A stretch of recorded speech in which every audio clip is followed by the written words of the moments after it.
Pagampo, paghalad, paghandom.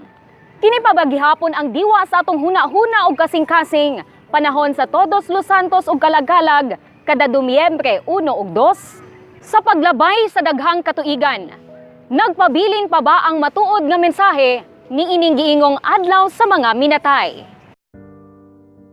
Alang sa mga kaigsuunan natong Romano Katoliko, kinsa sagad naghandom sa nasangpit nga mga adlaw, gipasabot ni Angelica Calano, usa ka propesor, kinsa usab nagpadayon sa iyahang theology doctoral degree dinhi sa syudad sa Davao, ang kamahinungdanon sa pagampo. Importante ang pagampo, especially sa mga nangamatay na, because they need our prayers. So Catholics, dili man siguro necessary nga magdala gyud og flowers or pagkaon, kay tradisyon naman gud na.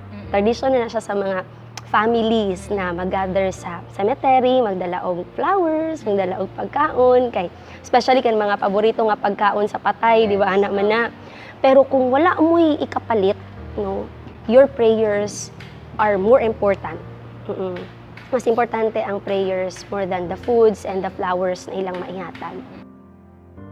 Susama sa gingon ni Calano nga ang bulak ug pagkaon ay subay na sa tradisyon sa mga Pinoy.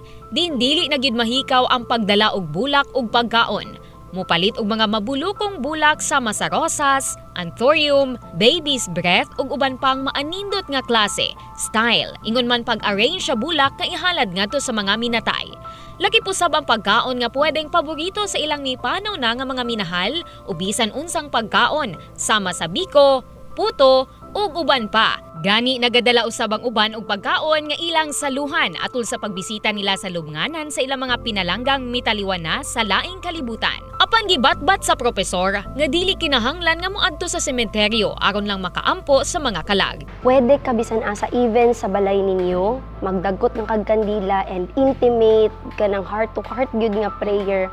Kana ang mas importante. Kaya kung naaman lang galing ka sa cemetery, sa sementeryo, tas nag-gather mo as a family, pero you are not praying, useless gihapon ang iyong pag-adto, pagbisita.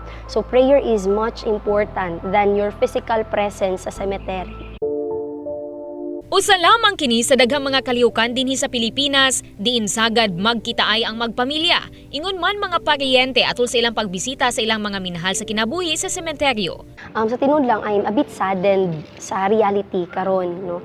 Kanang pag mag-Halloween na gani, uso na ay pag mag-November 1, 2 na gani, uso na ang mga Halloween parties, uso na ang pag-gather sa sementeryo para murag reunion ba? Murag muna na ilang reunion. Pero I'm not against that.